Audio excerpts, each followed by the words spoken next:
Hello guys, welcome to civil engineering notebook. तो जैसा कि एक्सपेक्टेशन लगाया जा रहा है कि इस साल यूपीपीएससी एई का एग्ज़ाम होना कंपलसरी है और हो सकता है।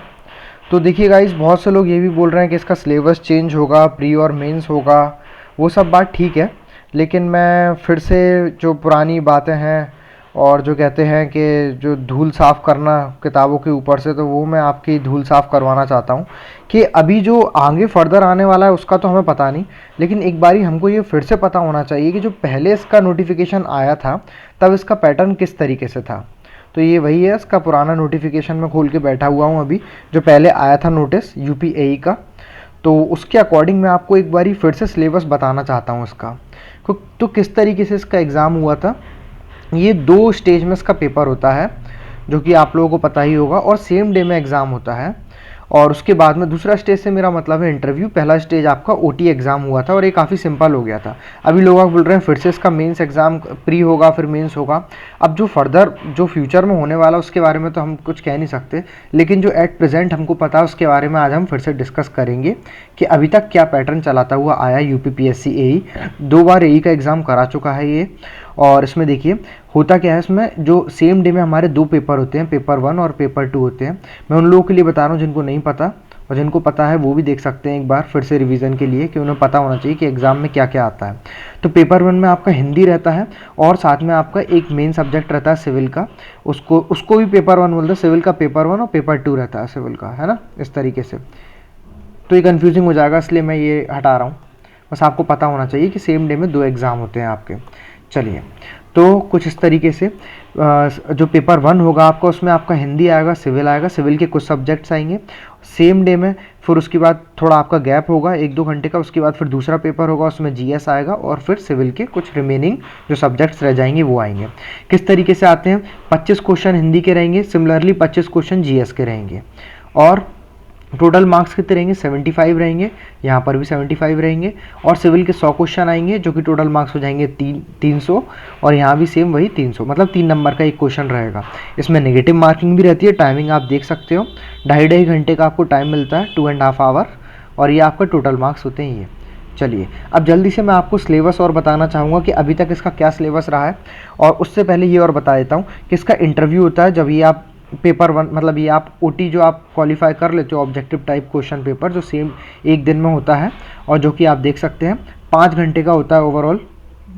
ठीक है, ये जब आप क्वालिफाई कर लेते हो तो कुछ टाइम बाद इसका फिर रिजल्ट आता है, फिर इंटरव्यू आपका 100 मार्क्स का रहता है, और इस तरीके से ओवरऑल आपका ये 850 मार्क्स का पूरा पेपर होता है। कौन सा पेपर है, बार बार बता रहा हूँ, यूपी पीएससी या यूपी पीसीएस भी बोलते हैं उसको, एई का एग्ज़ाम है, और ये काफ़ी अच्छी पोस्ट है, गैजेटेड पोस्ट है।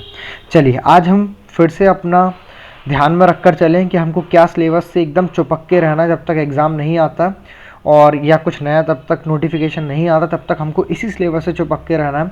कोई कुछ भी बोले कि देखो अब तो ये बदल रहा है, आप इसके अकॉर्डिंग पढ़ो, अब बिल्कुल मत पढ़ना आप। कोई बोले आप मेंस की तैयारी करो, बिल्कुल मत करना जब तक। ठीक है, वो आपके हैंड में है, आप करना चाहो तो कर लेना, लेकिन मैं बस आपको यही एडवाइस दूंगा कि आप अभी इससे बिल्कुल एकदम स्टिक हो जाए।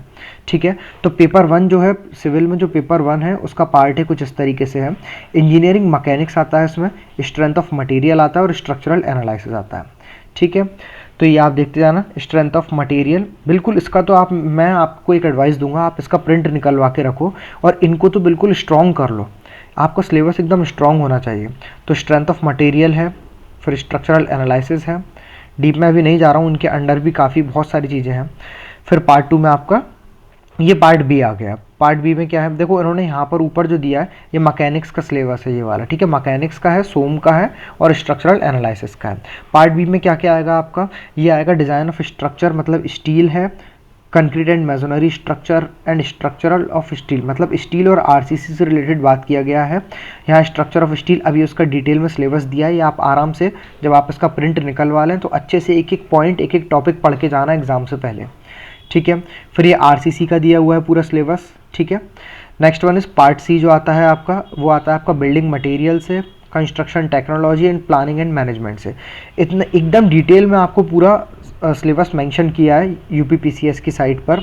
अभी नहीं मिलेगा, ये पहले का नोटिफिकेशन है, और ऑनलाइन आपको मिल जाएगा गूगल पे अगर आप सर्च करेंगे तो। Construction technology planning and management में क्या क्या है, ये पार्ट सी हो गया। नाउ अब हम आते हैं पार्ट डी पर। पार्ट डी में आपका आता है ये सॉइल एंड फाउंडेशन इंजीनियरिंग। तो ये आप पूरा देख के जाइएगा, एग्ज़ाम से पहले कम से कम आपको सिलेबस आपका अच्छे से प्रिपेयर्ड होना चाहिए। ठीक है, ये हो गया आपका पेपर 1 में, जो शुरू के 2.5 घंटे में होगा ना, उसका मैंने बता दिया। अब जो लास्ट के 2.5 घंटे में होगा, जो शायद ये पहला पेपर होने के बाद फिर 1 घंटे का टाइम मिलता है, सेम डे में होते हैं दोनों एग्ज़ाम, ध्यान रखिएगा, जो लोग नए हैं उनको पता होना चाहिए। यहाँ वहाँ भटकने से अच्छा ये है कि ऑफिशियल साइट के थ्रू साइट को ही आप फॉलो करें जो यूपीपीएससी बताता है। ठीक है, तो पेपर 2 में क्या है आपका एफएम है, FM, OCF, open channel flow और hydraulic machines and hydro power engineering, पूरा एफएम एंड मशीन्स आ जाता है। ठीक है, ये आपका पार्ट ए है। ये उसका पूरा सिलेबस देखो कितना एकदम इजी वे में आपको बताया हुआ है, बस आपको यही पढ़ना है, कम से कम ये तो आपके स्ट्रॉन्ग होना ही चाहिए। ठीक है, उसके बाद आप करते रहिए, जितने हज़ारों लाखों जितने भी ओटी लगाने हो लगाते रहिए, कोई फ़र्क नहीं पड़ता, लेकिन सिलेबस तो आपके माइंड में एकदम घूमते रहना चाहिए। ठीक है, ये हाइड्रोलिक मशीन का दिया हुआ है पूरा सिलेबस। चलिए, तो ये आप देख लेना, हाइड्रोलिक टरबाइन है, principle of hydro power development, ये सब है। नेक्स्ट आते हैं हम पॉइंट मतलब पार्ट बी पर आते हैं। इसका पार्ट बी में आता है आपका hydrology and water resource engineering, जिसको इरीगेशन भी बोलते हैं। तो हाइड्रोलॉजी इरीगेशन का भी जो सिलेबस दिया हुआ है ये आप देख रहे हैं, मैं टिक मार्क कर रहा हूँ। Next one is part number सी।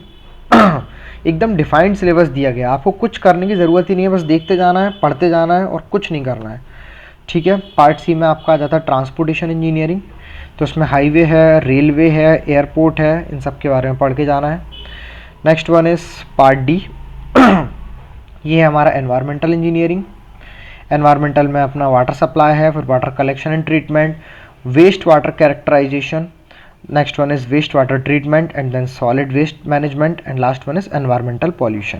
तो ये भी पूरा आपको पढ़ के जाना है, पूरा एक प्रॉपर सब्जेक्ट है हमारी सिविल इंजीनियरिंग में ये। Next one is surveying. तो सर्वेइंग एंड जियोलॉजी भी आपको पढ़ के जाना है, सर्वेइंग है और जियोलॉजी में क्या सिलेबस है ये आपको पता होना चाहिए। ठीक है, नेक्स्ट वन इज़, तो ये इतना ही हमारा सिलेबस था, ये फिर मैकेनिकल वालों के लिए आ गया। ठीक है, तो आप आई होप आपको ये वीडियो समझ में आया होगा और आप अपने जो डायरेक्शन से आप भटकेंगे नहीं, अभी जो आपके सामने है उस चीज़ को कम से कम प्रिपेयर करके बैठें। और हाँ, अगर आप अच्छे से प्रिपेयर कर चुके हैं तो मैं बिल्कुल बोलूँगा इन्हीं सब्जेक्ट की मेंस की भी प्रिपरेशन कर लें। ऐसे ना करें कि बिल्कुल ही आपको लग रहा है कि मेंस आएगा, क्योंकि अभी कुछ भी डिसाइड नहीं किया गया कमीशन की साइड से। तो अभी आप ये रखिए कि आपको कंसेप्ट आपके क्लियर होना चाहिए।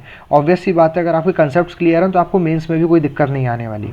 हाल फिलहाल मैं यही बोलूँगा कि आपके ऑब्जेक्टिव, अपने जितने भी ऑब्जेक्टिव टाइप क्वेश्चन है उनको स्ट्रॉन्ग करिए और इस सिलेबस से एकदम टाई अप रखिए।